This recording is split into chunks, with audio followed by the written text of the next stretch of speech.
government accountable, ensuring fiscal responsibility, and urging the adoption of a balanced budget amendment to the U.S. Constitution. Reckless spending in Washington, particularly in the last 4 years under Joe Biden, has left us more than $36 trillion in debt. While increasing the size of government, piling debt onto the backs of future generations, in Washington they've been spending like drunken sailors. And that's not what our founding fathers envisioned. We need a change, and fast, to prevent our children and grandchildren from inheriting this mess that they've created. As you know, there is no constitutional limit on congressional borrowing. It's up to Congress to police itself. Unfortunately, no two-year Congress can bind a succeeding two-year Congress by simple statute. And talking about balancing the federal budget in Washington, it's not a popular message. I know firsthand. When I was first sworn in as a member of Congress, I chose this very topic for my first speech. I proposed legislation on my first day in Congress to prohibit lawmakers in Washington from being paid unless they passed a balanced budget. Shockingly, I was booed by both Democrats and Republicans. So in an interesting way, I actually brought everybody together. It's clear Washington needs some encouragement to get its fiscal house in order. We can't expect Washington to impose permanent fiscal restraints on itself. That's why we need a balanced budget amendment to the U.S. Constitution. While every business, school district, city, or family must balance their budgets, sadly, the U.S. government doesn't have to do the same. Meanwhile, at the state level, every state but one has a balanced budget requirement in its constitution. In Montana, we've been hyper-focused on delivering not only a balanced budget, but also cutting income taxes for Montanans at every income level, holding the line on new spending, and keeping spending growth well under inflation, and even paying off the state debt. Our efforts have resulted in Montana now being completely debt-free. And while we've been fiscally responsible, the reality is the nationwide affordability crisis has harmed hardworking Montanans. Because of our conservative and balanced budgets over the last 4 years, Montana has a surplus again to deliver historic tax relief. In fact, thanks to our strong fiscal management, we were able to propose the largest income tax cut in state history, so more Montanans can keep more of their hard-earned money. That's what's possible with strong fiscal discipline. Thankfully, with President Trump in the White House and with strong leadership of Republican governors across the nation, we're restoring common sense and putting the American people first. Again, I'm glad to have my friend Governor DeSantis here. He knows a thing or two about balancing budgets and cutting taxes. He spent a little time in Idaho this morning and then came here to Montana to meet with legislators, which we just concluded. With that, I'll turn it over to Governor DeSantis. Okay. Well, thank you, Governor. It's great to be back in Montana. If you know anything about Florida, you know, particularly come summertime, we got quite a number of our residents that make their way up to various parts of Montana, and I've had the fortune of being able to be up here over the summer in the past, and you can see why. It's a beautiful country, a lot less humid than the state of Florida, and you see why people want to come and enjoy it here. And I also feel at home, not just because there's a lot of Floridians that are amongst us in the summers, but I also know I'm in a state that sees things similar the way the state of Florida does. And they've done a lot of great work in here, both under the governor's leadership as well as the Montana legislature. I know they got more that's in the hopper for this legislative session. I know the governor's pushing tax relief and some really good stuff, and hopefully we see all that get to a landing. But you guys have done a great job, and the proof's in the pudding. People have gravitated to Montana. They have fled states that have performed poorly as a matter of policy, and they've gravitated to states like Florida and Montana, and I expect that to continue into the future. But no matter how well we can do in Florida. And I can sit here and tell you, we're ranked #1 in economy 2 years in a row, #1 in education, 50-year low in the crime rate. We got the lowest of any state that has debt, the lowest per capita debt in the country. We're spending less money this year than last year, cutting taxes. I can go through all that, and it's great, and it's important to show leadership. But ultimately, the states are not going to be successful if federal spending and the Congress does not get under control. When the turn of the 21st century happened, we were about $5.6 trillion in debt as a country. So that's from the time George Washington put his hand on the Bible as the first president, 1789, all the way until the turn of the 21st century, it was $5.6 trillion. Today, 25 years later, we're at over $36 trillion in debt. Just the interest that we pay to service our existing debt is over $1 trillion annually. That's more than what we spend on the core function of the federal government, our national defense. And in the budget that the Republicans in the House passed, they project that the total national debt by the year 2034 will be almost $56 trillion. That is not sustainable. The one thing I've learned, having been in the Congress for a few terms, and I've recovered from that experience, but I was there, is Congress is just not going to start behaving differently.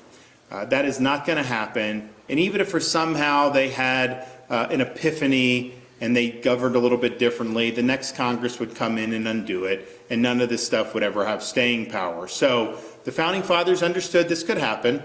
They understood that the federal officials, particularly in Congress, could be the problem, and they provided with the states with the ability to propose amendments to the Constitution to fix things. And so a balanced budget amendment to the U.S. Constitution is basically limiting the ability of politicians in Washington to bankrupt the country. It's saying that you can't just keep putting things on a credit card and passing the buck to future generations. Go back to the late 1990s. We actually had a balanced budget in this country. And while that was being done, you had Republicans in Congress, which you had a Democrat president, and they were fighting over it, but the momentum was to balance the budget. You also had a debate in the Congress about a balanced budget amendment to the Constitution. Congress came one vote short of certifying a balanced budget amendment to the Constitution for ratification by the states. Just imagine if they had actually enacted that back 25 years ago, how much different would things look fiscally for this country? We would be in great shape had they done that. They came one vote short. So now we're in a situation where this is reaching levels that are going to plunge us into a crisis at some point. And full disclosure, I can't tell you it's going to be when we hit 37 trillion, 38 trillion. I don't know when that point's going to be, but I think we all know there will become a point where just servicing the debt is going to be cost prohibitive for us. So we have an opportunity to do something about it. I know 27 states, including Florida, have certified this proposal for a balanced budget amendment. Voting for it doesn't mean that you are voting to amend the Constitution yet. That's on the back end when you have a chance to vote to ratify, and you would need 38 states to do that. But I think it would be great if Montana, I was also in Idaho, and we have some other states in the hopper that are considering that, if they do this. That's going to put a lot of pressure on Congress. I guarantee you if this gets to 32, 33 states, you're going to see Congress scurrying to be able to write and pass a balanced budget amendment and send to the states for ratification. So I thank the governor for his support on this. I thank all the great folks I've met here in Montana and the legislature who are supportive. I know there were some folks that had some good faith concerns about what direction this would go, and hopefully we were able to answer enough questions that you guys can get this on the docket and get it out the door, and then we'll go to South Carolina and Kentucky and a lot of these other states to get the job done. So I appreciate it, and we're happy to take some questions. Yeah, great. Thanks, Ron. And I would just say we have something in common. Because of your fiscally conservative policies and pro-business policies, Montana and Florida are the only two states in the country where wage growth exceeded inflation over the last 4 years. So congratulations on that. You too. Questions? Have time for a couple? Yes. Just if you could share your. Zeke Wood, Montana Free Press. I'm curious, we're in the middle of a legislative session right now. Why are we talking about this at this moment? Well, I think it's because this is something during the session that the legislature can certify. And I think if they certify, they'd be the 28th state. Idaho could be the 29th state. We feel really good about South Carolina being the 30th state. And then you have Kentucky and a handful of others that you would want to go to. What'll happen is, if we're right, so 34 states would trigger to where the states would write the amendment and then vote on it and then send it to the states for full ratification. But we think 33 votes, 33 states would cause Congress to rush in. They would want to draft an amendment. Obviously, people of our ilk would work with them to get something that would be good. And then the Congress potentially could pass something. Then it would go right to the states for ratification. And you'd have a great debate across this country about how do we think Congress should manage our finances. Do we want to continue going with the failed model of the last 25 years? Or do we want to pose some constraints? So now's the perfect time to do it. The founding fathers understood that the change needed to be driven in some instances by the states. And it's not enough for Montana and Florida and Idaho to say, hey, look, we're governing well. Look at all the great things we've done. We also are key players in the constitutional system. And the founding fathers envisioned us having a role in these national affairs. And so we're taking that role seriously. Yes. Blair Miller with the newspapers. We've had a couple of bills come through and already be tabled or die on the floor so far this session. Sort of the same fate as last session with most of these bills. Are you going to try to urge another bill to come forward or something to come off the table to sort of facilitate this session? Well, it's not over till it's over. As you know, there's still a lot of bill titles in play. I think close to around 1,000. So there's still time to get stuff done. It's not done until they sine die and go home. Yes. John Ryan, Montana Television Network. Governors, every conservative group that's proposed this, or every nonpartisan group that's proposed this, it's a multi-year step. But all those proposals that I've looked at either have deep cuts to federal spending or a sharp increase to income taxes. What do you guys see as the potential going forward? Well, I'll comment, then I'll let the governor comment as well. The federal government, just like every business and every family and most states, need to live within their means. We need to match revenue with expenses. I think this can be done without significant tax increases, but it means being really prudent, just like we've done in the state. As you know, we've been able to cut taxes significantly. We've been able to pay off all of our debt. How did we do that? We funded essential services. We increased efficiencies, and then we let the economy grow our way out of the problem. This was done after World War I in the United States at the federal level. It was done after World War II. We accumulated war debt. We grew our way out of the solution. I think the same thing's possible again now. Yeah, I mean, look, the way this amendment is structured, I mean, there's a period of time where Congress would be able to work this in. It wouldn't require it immediately because we understand we're in a hole. So they would have a period. You guys are what are you calling it in terms of the period that they would have? 10-year debt break. The debt break, yeah. So there's going to be a debt break. But, I mean, one of the things that irks me about how some of this stuff is discussed is Congress will propose a budget sometimes, and it'll take one program from X to X plus whatever, and people will say that's a cut. And you're like, well, how is it a cut if you're spending more than you were before? And they say, well, that's less than the anticipated increase. So all this budgeting stuff is hot wired for more spending, because they say if you don't increase a certain program by 7%, if you only increase it by 3%, then that's actually a cut. To me, you're still increasing spending. So a lot can be done. One, I think the DOGE has a potential to really help streamline in significant numbers. But two, so much can be done if you literally will just freeze spending. Like if we go back to 2019 levels, and not counting Social Security, but just the discretionary budget, if you just went back to that level and froze it, heck, if you went back to that level, froze it, and even allowed defense to grow, you would still have significant savings. So much of this stuff is just put on top of spending increase on top of spending increase, and it's hot wired. I think a balanced budget requirement, all that changes, and they're going to approach it much differently. And I'll give you an example of the federal government. I mentioned this when we were talking to legislators. We had, during the Biden administration, various things passed. They would send money to the states, but there were certain strings attached that were going to require us to change our policies. And so I rejected that, particularly on infrastructure, on some of this refugee money. And so we told them that. We said, we're going to send it back to you. Let us know. They didn't even know how to accept the money because like nobody had ever done that before.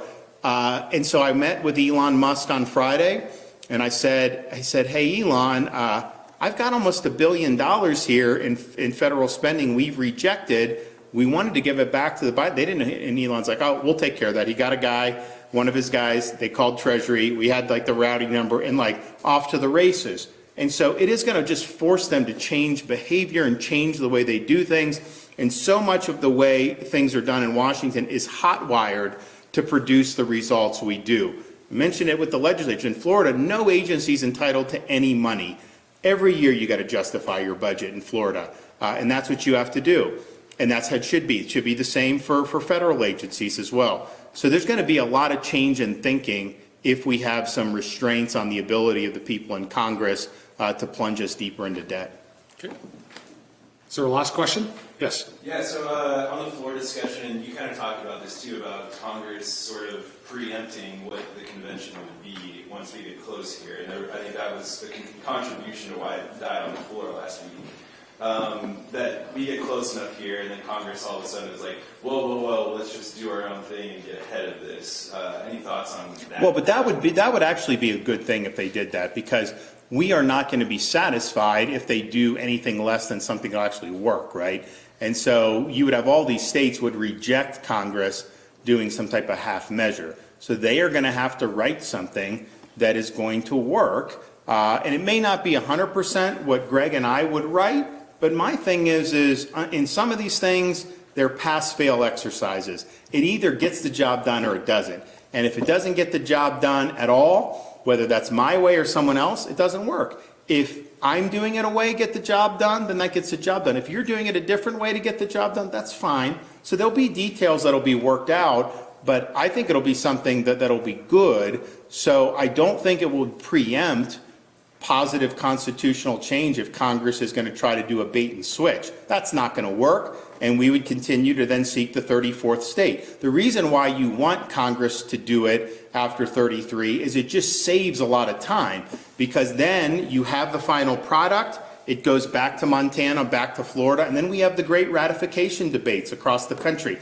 Now, there won't be much of a debate in Florida about passing it. We will pass it. I'm sure most of the states would probably pass it, but you got to get to 38. And so that'll be a great debate for this country to have. And shouldn't we in the states have an important role to play in the future viability of the republic? Because make no mistake, this is not just some cosmetic reform or some tangential issue. This is an existential threat, the way our fiscal trajectory is, on the very viability of the country. And we can be as great as we want statewide, but if the country has a major debt crisis, we're all going to feel that. So let's do something about it, and I'm confident that this is a viable and productive way to go about it. All right, thanks everybody, appreciate it. Thank you. Yep.